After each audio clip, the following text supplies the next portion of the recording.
Well, hello. It's been a while, about 2 years or so, I think, since I was last uploading to this channel. I've gone back and forth about how I wanted to make this video.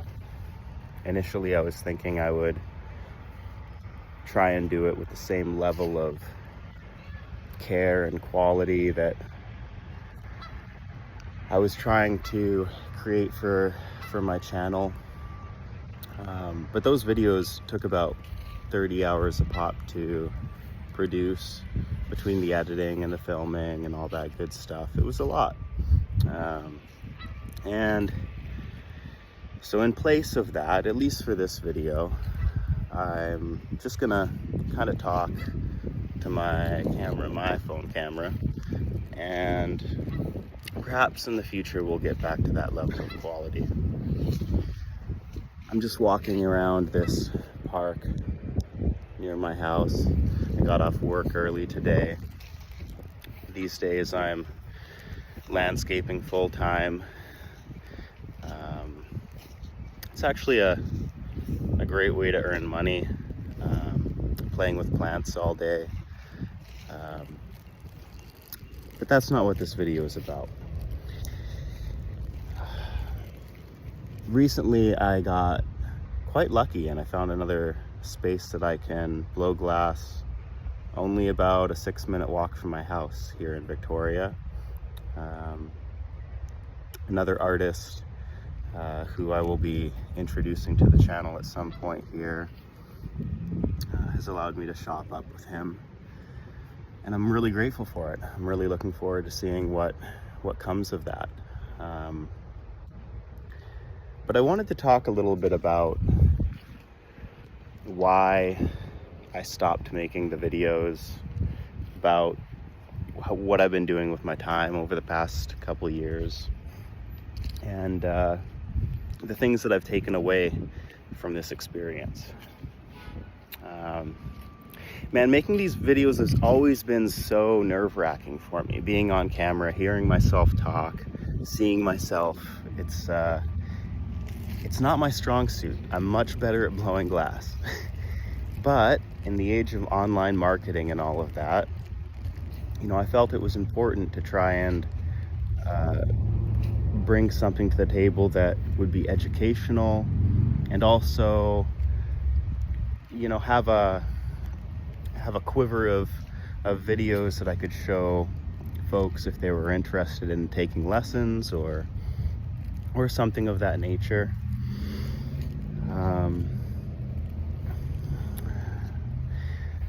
Ultimately, I spent time creating a studio which was perfect for videography. I put a lot of money into it and a lot of care. I painted the walls and built everything from the ground up. And I still go back and forth about how much I want to talk about my feelings of how everything ended up. But at the same time, I don't want to blame other people or circumstances for why I didn't continue to make videos after the fact.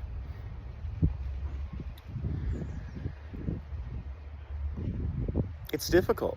Being an artist is really challenging. I've been blowing glass for over 10 years. I would say finding your passion can be a bit of a double-edged sword, because once you know how much you love doing one thing, in my case, glass blowing, you also know how little enjoyment you take from other aspects of your life that aren't that, right?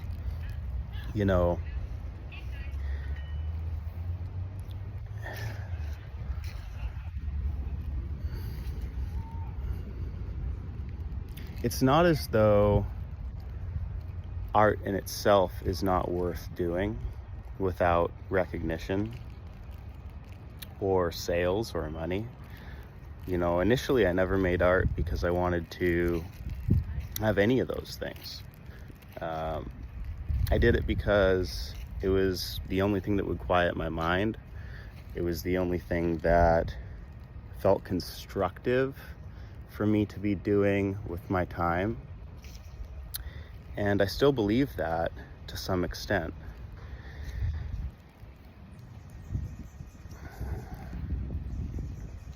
Part of me thinks that maybe I should have scripted this. But the risk of that is that it's not authentic. I'm not great with my words on camera, much better in person. It's awkward, looking at yourself and hearing yourself talk. It was my least favorite part, actually, about editing videos and, seeing myself in that light. It took a long time for me to be comfortable with it. And now, 2 years removed, I'm pretty uncomfortable again, I'm nervous just talking to my phone. There's nobody else here, but still, I'm nervous.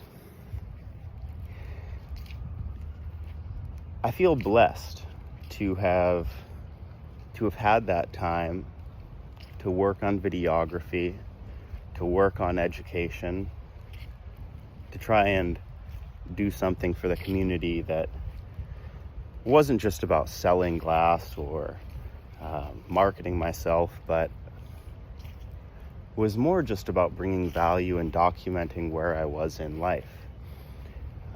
I had high hopes for that period of my life. After investing months of time into creating this studio space and figuring out a process for shooting and editing that still wasn't very streamlined. 30 hours to create a video is not very streamlined. But I enjoyed it. I really did enjoy it. This is probably going to be pretty rambly, so apologies that it's not a concise explanation.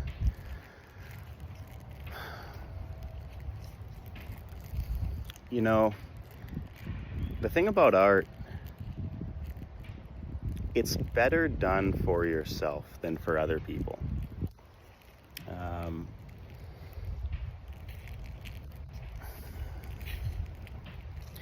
The place that I was living at the time was incredible in a lot of ways. It had a music studio, which I helped to further develop, and we had a great creative environment with a lot of musicians and artists living at the house. The folks that I was living with were nice enough to let me set up a glass blowing studio in the garage, with no promises of a future in the house. Just kind of see how it goes. Well, we saw how it went, and due to a variety of factors, the folks who were in charge of the place decided that having a studio there was not something that they were comfortable with. And I think part of that was my fault for not communicating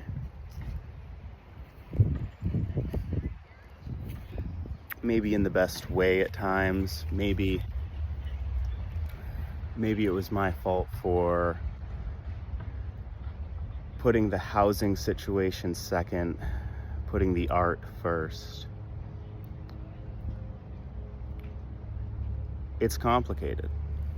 And I don't want to come on here and blame the people around me or my circumstance. I don't think that's right. Maybe one day in the future I'll talk a little bit about the factors that led up to me losing the studio space and eventually choosing to move out from the environment, even though I was offered the space to continue living there, just not to blow glass. Even after I moved out, I was offered to come back and live there again, but not with the glass blowing studio. I'd like to say as well, we never had an incident in the glass blowing studio of any safety concerns. You know, the only safety concern that was stated was that the kiln had been left on for a 24-hour period. And all of you guys know, of course, that they're designed to run for weeks if you would like them to.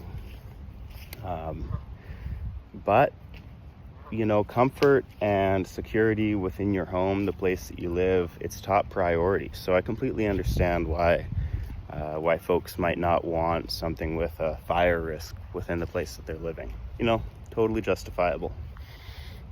However, you know, after I invested all this money and all this time into the space, and to have it taken away, you know, I really kind of fell into a bit of a depression.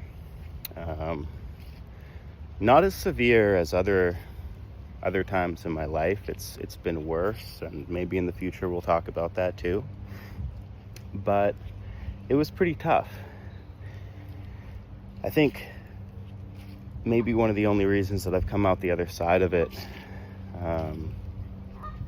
as well as I have is my choice to eventually accept and let go of the expectation of being able to blow glass every day.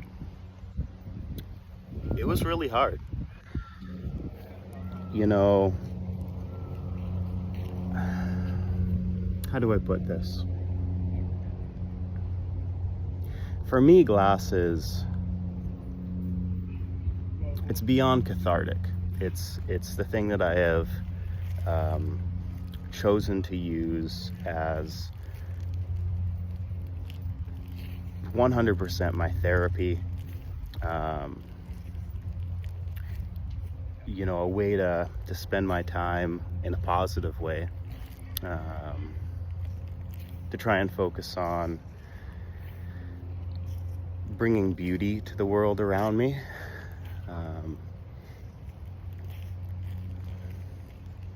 And sometimes that's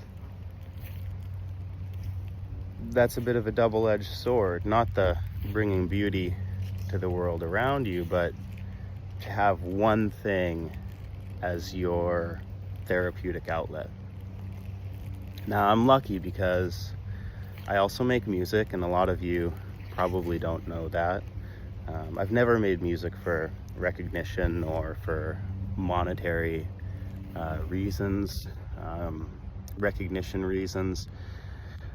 I've been doing it for as long as I've been blowing glass, and only within the last year and a half or so, I would say, have I released anything to the public. So thank God that I have another outlet. But this kind of circles on to the thing that I've learned about myself, and also maybe something that I can bring value to other folks in the glass community who are trying to figure out a way how to do this consistently. You know, depending on where you live, it might be quite easy. There might be a shop down the road, or there might be some industry that's available, scientific glass work, or public spaces where you can blow glass. And that was the case for me when I was in New Jersey and Portland in the United States. But now I live in Canada. I live in British Columbia, Vancouver Island. And there are no public glass blowing studios here. There used to be one, but it got shut down years ago because the city of Victoria had a space that was really great, but it was a part of a larger organization. One of the universities here ultimately gained control of the building and decided that they would rather it was like an art gallery versus a glass studio. And of course the operational costs are incredibly high, especially for Hot Shop, which which is what this studio in Victoria was at the time. I never actually got to see that studio. It was around when I was young, but by the time I left to New Jersey and all that good stuff, it had shut down. So, you know, I came back from New Jersey, and it was during COVID. You know, we here in Canada had quite a lockdown. I think other places probably had it worse. Some places had it better. And this is not a political video at all. I don't care about this and that of the lockdowns. It's neither here nor there. But, you know, coming back into Canada, I realized that, okay, I've got to figure out a way to blow glass, and I found this space through friends. One friend in particular who introduced me to some individuals who had an area, a nice building that they thought that it would be okay for me to set up in, and so I did, and that's why you guys have the videos that you have, and the ones that you have seen.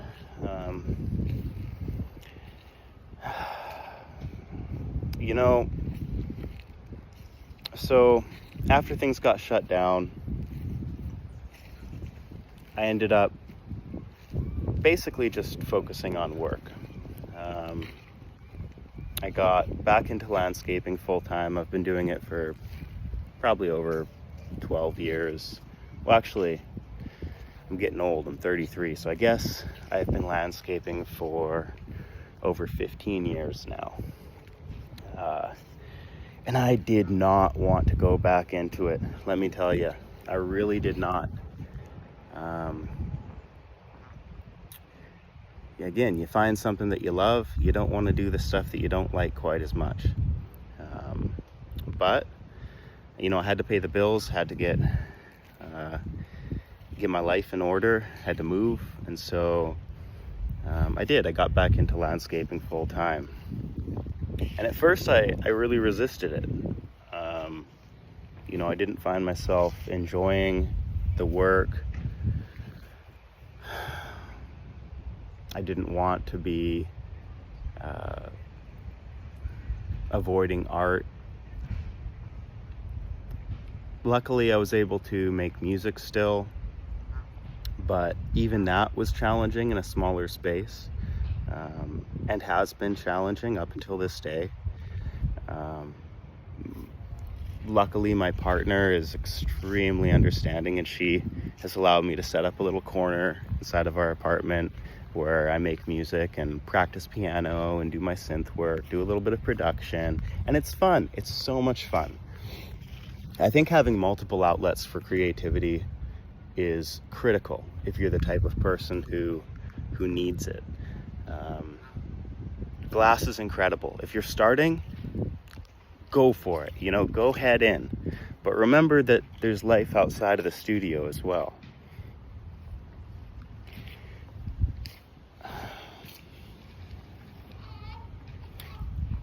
I'm looking at these Canadian geese. I don't know if I can zoom in. I can't. It's okay. I'm hanging out with them.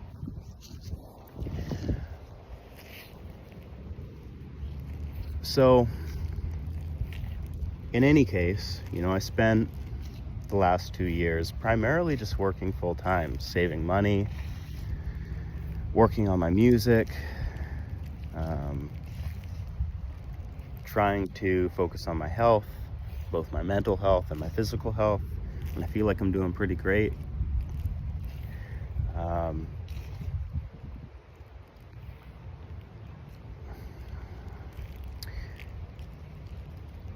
I wish that I could put into words how difficult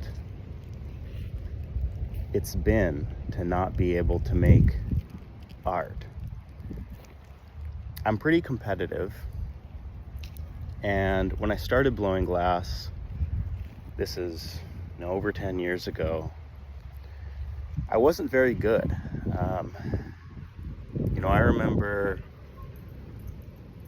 I remember being in the studio 80 to 100 hours a week when I was living in Vancouver. It was not uncommon for me to work 80 hours a week, 4 weeks out of the month. At the time, I was with a different person. Often I wouldn't even come home at night. I would spend my time blowing glass from first thing in the morning all the way to 4 p.m. Maybe get a little bit of food in me, go from 4 p.m. to 4 a.m., fall asleep at the place I was blowing glass, wake up in the morning, do it all over again, and then maybe every 2 to 3 days I would come home and spend time with her. At the time, I focused on it in that way because I felt like if I didn't put in that time, I was never going to get ahead of my peers. I think that was the wrong way to look at it. Nevertheless, I got very good very quick. I got my 10,000 hours within a couple years, maybe 3 max. And then I went to school in New Jersey at Salem. Salem Community College has a great scientific program.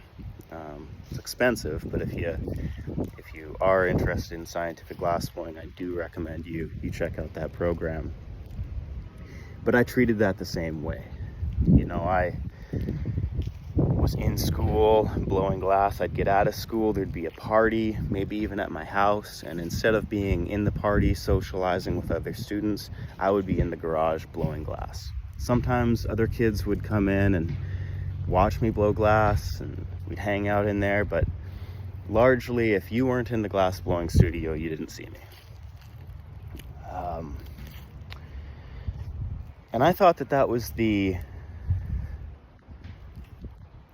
noble pursuit of excellence within my chosen medium.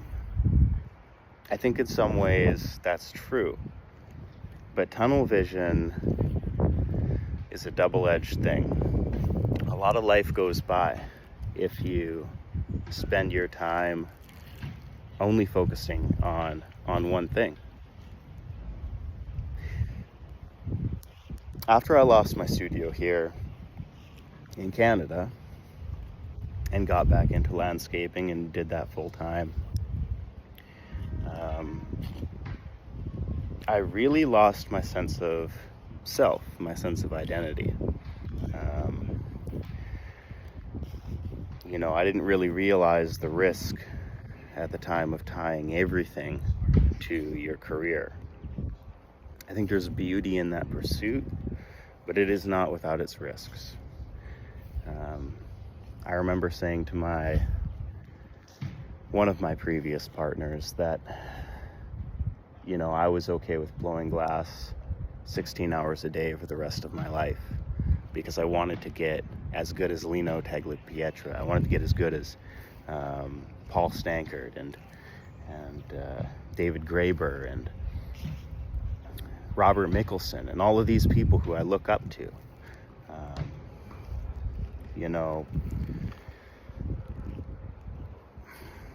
That skill set comes at a cost.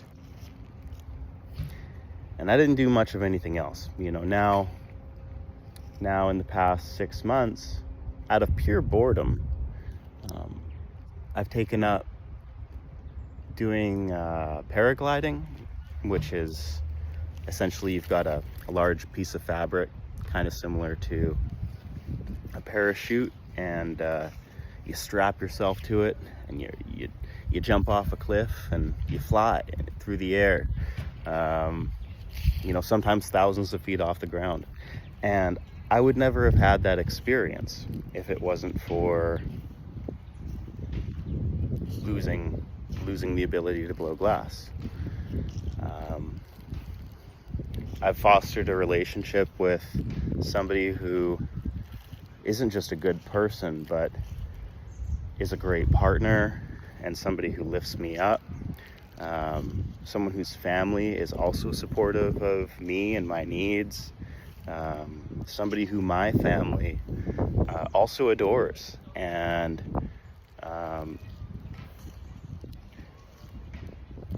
you know, I've gotten better at cooking. Spent a lot of time in the kitchen.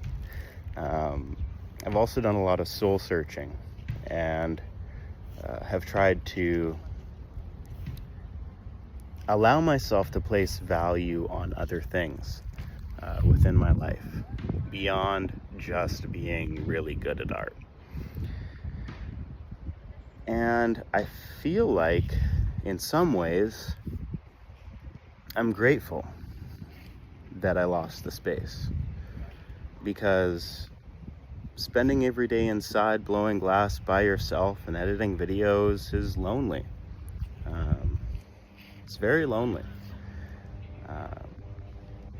You know, trying to make money as an artist in a small community, it's tough.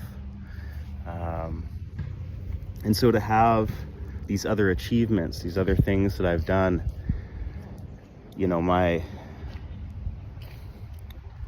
don't know if I should call him my business partner or my boss. We have a bit of an agreement going on with the company. But you know, he sees value in the work that I've done with him. Our clients see value in the work that I've done for them. But at the same time, you know, I always missed glass. And so I'm so grateful that I found a space that I'm able to continue to melt in.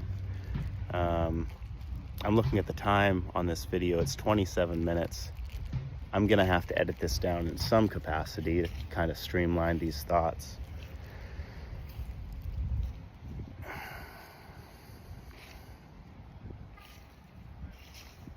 Going forward, I'm very, very excited to start up the channel again and to continue a focus of education, to at least document where I am in life. You know, maybe, no offense, but maybe even less so for you guys and more for myself. You know, maybe one day, you know, I can show my friends, future friends that I have, or grandchildren or something of that nature. You know, this is what I used to do. This is what I used to be like. And when you think about it, it's kind of cool that we're living in this time that we can document who we are, truly who we are, not in a photograph, not in some curated manner. But, you know, if my sister has children, you know, her children's children could look back on some of these videos and say to themselves, oh, that's kind of cool. That's what my great uncle did.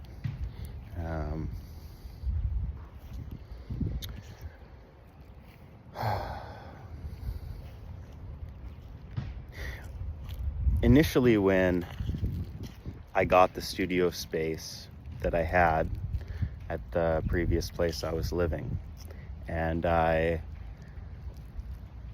had gotten it all figured out, I'd gotten the videos looking the way that I kind of wanted them to look, and the work was coming out the way that I wanted it to come out. I decided to approach the previous owners of the studio that was shut down in Victoria, and they were responsive. It's such a great community. You know, glass blowing is, there's not a whole lot of us here in North America. Decent amount, but not a whole lot.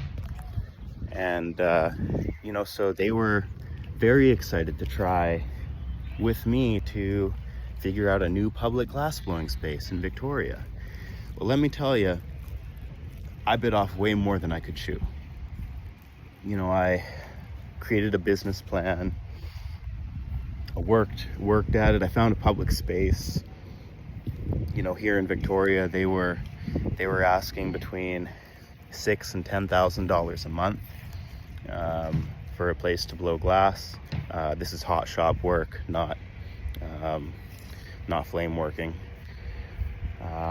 So the cost was high. You know, bylaws are a thing. Trying to talk to the city about fire codes and getting fire marshals in and getting them to approve the whole thing, and we did it. You know, everything was basically approved, but I couldn't figure out investors. By my estimates, the cost to run the studio for the first year would have been about $800,000. It's an immense amount of money. You know, I've never made more than $65,000 in a year myself. That's Canadian. So for you in the States, it's like $12, you know. So essentially it kind of fell apart because, you know, I couldn't figure out the resources. I was surrounded by people who were interested. The community here seemed interested. But still, it was too much. And then during that period of time when I was trying to do all that, the studio that I had fell apart. The living environment that I was in fell apart. One day I'll do a video about that, but that's not what this video is about.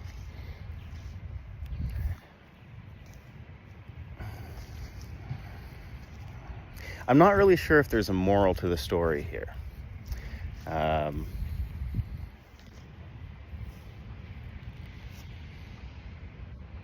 You know, it may just be that these are the cycles of life.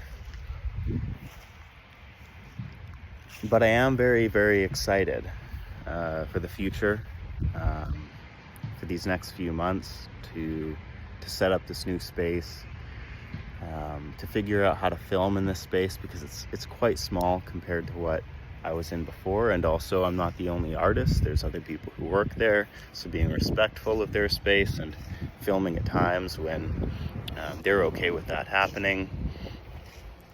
But ultimately, I think that the future is bright, and I'm looking forward to creating more great content, more educational content, maybe some more stuff like this where I'm just talking about my life and how it's going. You know, this may not even be the video that I post. I've been talking for 32 minutes now, looking at my camera, and it's not exactly concise. So maybe this video will have to be redone. But I'll take a look in post. But yeah, you know, I love you guys. I appreciate all of your comments. I appreciate all of the watch hours you guys put on the YouTube channel. I can't believe all the love that I got. And I'm really, really excited to start doing stuff through YouTube, and also, you know, just for myself again, within glassblowing. It's gonna be really, really exciting to see where it goes. So I guess for now, that's kind of it. In the next couple weeks, you should see some more updates, and yeah, I'm excited to see what happens. So much love, everybody. Ciao for now.